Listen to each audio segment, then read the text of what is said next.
Law and ఆర్డర్ని control చేయండి. Right. ఇక ఇదే వైఎస్ జగన్ భద్రతకు సంబంధించి వైఎస్ఆర్ కాంగ్రెస్ పార్టీ పార్లమెంటరీ నాయకులు కేంద్ర హోంమంత్రి అమిత్ షాకు ఫిర్యాదు చేశారు. వైఎస్ జగన్ భద్రతలో లోపాలు ఉన్నాయి, ప్రభుత్వం ఉద్దేశపూర్వకంగా నిర్లక్ష్యం చేస్తోందని, జగన్ పరకు ప్రాణహాని ఉందని చెప్పి ఇచ్చారు. సో ఇది కూడా జరిగి చాలా రోజులైంది. దాదాపు దేవరపల్లి పర్యటన జరిగినటువంటి 4వ రోజులకే జరిగింది. సో ఇప్పుడు లేటెస్ట్ ఇన్ఫర్మేషన్ ఢిల్లీ నుంచి ఏంటంటే కేంద్ర హోంశాఖ మంత్రి అమిత్ షా ఒక వార్నింగ్ ఇచ్చారు కూటమి ప్రభుత్వ నేతల్లో ఒక నేతకు. జగన్ విషయం జోలికి రావద్దు, జగన్ సెక్యూరిటీ విషయంలో తిరిగి ఇలాంటి సీన్ రిపీట్ అయితే మాత్రం సహించేది లేదు, ఊరుకునేది లేదని చాలా క్లియర్ కట్ వార్నింగ్ ఇవ్వడమే కాకుండా పోలీస్ డిపార్ట్మెంట్కి కూడా దీనికి సంబంధించినటువంటి ఆదేశాలు జారీ అయ్యాయని ఒక సమాచారం ఢిల్లీ నుంచి ఇవాళ వచ్చింది. అంటే ఇక్కడ నేను మామూలుగా సార్ ఇక్కడ వైఎస్ఆర్ కాంగ్రెస్ పార్టీ ఆంధ్రప్రదేశ్లో ప్రతి యాక్టివిటీని సెంట్రల్ గవర్నమెంట్ గమనిస్తూ ఉంటుంది. అది ఐబీ ద్వారా కానివ్వండి, రా ద్వారా కానివ్వండి, వాళ్ళకు ఉన్నటువంటి డిఫరెంట్ టైప్ ఆఫ్ ఇంటెలిజెన్సీ ద్వారా ఖచ్చితంగా తెప్పించుకుంటూ ఉంటుంది.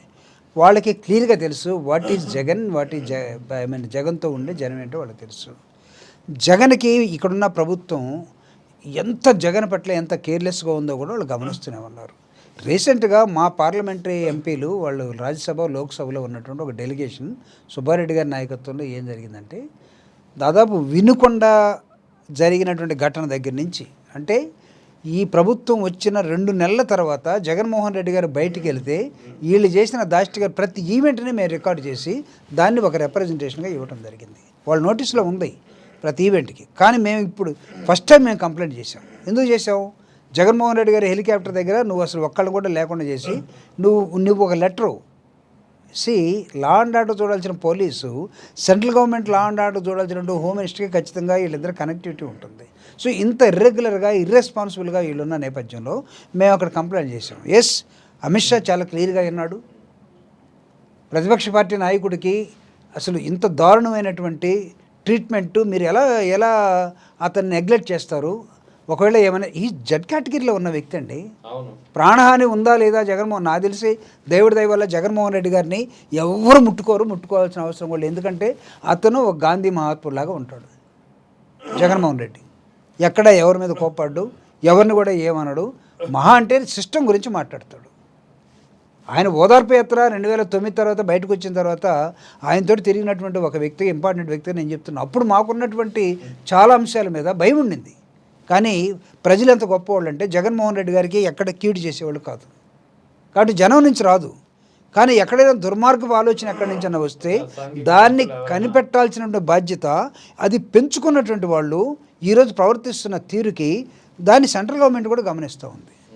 అమిత్ షా గారు చాలా క్లియర్గానే ఉన్నాడు ఈ విషయంలో. మేము అడగకపోయినా సరే జడ్ కేటగిరీలో ఉన్నటువంటి జగన్మోహన్ రెడ్డి గారికి ఆంధ్రప్రదేశ్లో భద్రత విషయంలో ఎక్కడ రాజీ పడద్దని కూడా వాళ్ళకి సంకేతాలు ఉన్నాయి. కానీ వీళ్ళకి నచ్చదు అది, ఎందుకంటే వాళ్ళు ఎన్డీలో ఉన్నారు కాబట్టి.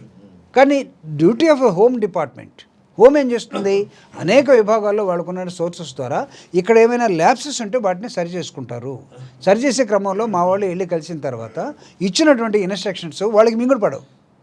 వాళ్ళు ఏమనుకుంటారంటే జగన్మోహన్ రెడ్డి గారు ఓల్డ్ ఫ్రెండే కదా వీళ్ళకి అనుకుంటారు. కానీ ఇక్కడ law and order is most important, what ever the government in the central level. కాబట్టి అపోజిషన్గానే మమ్మల్ని చూసినప్పుడు అపోజిషన్ పార్టీ నాయకుడు జడ్ కేటగిరీలో రక్షణ కల్పించబడుతున్న నాయకుడికి ఇవ్వాల్సినటువంటి జాగ్రత్తలు ప్రభుత్వం ఇవ్వాల్సిన అవసరం ఉంది. ఇక్కడ ప్రభుత్వం కావాలని చేతులు ఇస్తున్న నేపథ్యంలో సెంట్రల్ గవర్నమెంట్ వాళ్ళకి ఖచ్చితంగా మొట్టికాయలు ఇస్తుంది. జగన్మోహన్ రెడ్డి గారిని అసలు వీళ్ళందరూ రక్షించలేకపోతే ప్రజలు రక్షించుకుంటారండి. వీళ్ళు రక్షిస్తేనే ఆయన నడుపుతాడు కార్యక్రమాలనే లేదు, అసలు లేదు. ఆయనేమి 100 మందిని సెక్యూరిటీ అని పెట్టుకొని వీళ్ళందరూ ఉంటేనే బయటికి పోతారనే రకం కూడా కాదు. ఉన్నా లేకపోయినా వెళ్ళిపోతాడు. దేవుడి దయ వల్ల ఇప్పటిదాకా ఏం కాలేదు, ఫ్యూచర్లో కూడా ఏం కాకూడదని భావిస్తూ ఉన్నాం. But it is the responsibility of the government to take care of opposition party leader అన్ని అంశాల మీద. ఇది మీరు చేయకపోతే ఖచ్చితంగా మేము హోమ్ మినిస్టర్ కంటే పార్లమెంట్లో కూడా లేపుతాం, చర్చ పెడతాం, ప్రజల్లోకి తీసుకెళ్తాం. ఇవన్నీ జరుగుతాయి. ఎందుకు? చంద్రబాబు నాయుడు గారు ఉన్నప్పుడు ప్రతిపక్ష పార్టీ నాయకుడిగా ఆయనకి రక్షణ కల్పించాల్సిన బాధ్యత జగన్మోహన్ రెడ్డి గారి ప్రభుత్వం విస్మరించిందా ఎప్పుడన్నా? లేదు కదా. మీరెందుకు చేస్తున్నారు? అంటే ఈ విషయంలోనే అందుకే హోంమంత్రి సీరియస్ అయ్యి జగన్ జోలికి వెళ్తే జగన్ సెక్యూరిటీ విషయంలో ల్యాప్సెస్ మళ్ళీ రిపీట్ అయితే ఊరుకునేది లేదని చెప్పి క్లియర్ కట్ వార్నింగ్ ఇచ్చుంటారా? ఖచ్చితంగా. ఎందుకంటే లేకపోతే ఇది పార్లమెంట్ ఇష్యూ అయిపోతుంది కదా. పార్లమెంట్లో క్వశ్చన్ వచ్చినప్పుడు he has to answer again. కాబట్టి ముందుగా ఒక రిప్రజెంటేషన్కి ఆయన కదిలి ఉంటాడు. అందులో ఆయన హోమ్ అఫైర్స్లో చాలా చాలా అనుభవం ఉన్న వ్యక్తి కదా చాలా అంశాల మీద. సో కాబట్టి మేము వెల్కమ్ ఇట్. అమిత్ షా చేసినటువంటి నిజంగా ఆయన ఆర్డర్స్ ఇచ్చుంటే ఒక రాతపూర్వకంగా ఒక లెటర్ కానీ ఇష్యూ చేసి ఉంటే, లేకపోతే ఇక్కడున్నటువంటి డీజీపీకి ఒక లెటర్ రాసి ఉంటే హోమ్ డిపార్ట్మెంట్ నుంచి, అండ్ విల్ వెల్కమ్ ఇట్.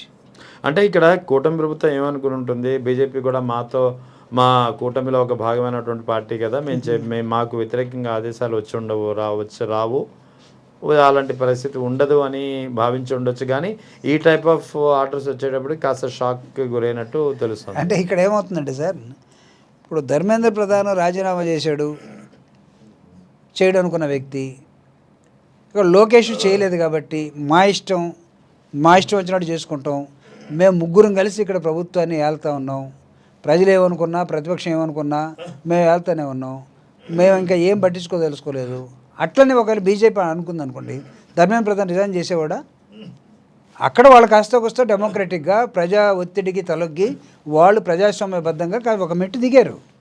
నువ్వు ఇక్కడ మెట్టు దిగట్లా, దీనిలో దిగట్లేదు, జగన్మోహన్ రెడ్డి గారి రక్షణ కల్పించాలన్న విషయంలో నువ్వు దిగటం లేదు. ఏమవుతుంది ఆఖరికి? Wait another 2 years. జనమే ఒక తీర్పిస్తారు కదా. జగన్మోహన్ రెడ్డి గారు అయితే భయపడే వ్యక్తి కాదు.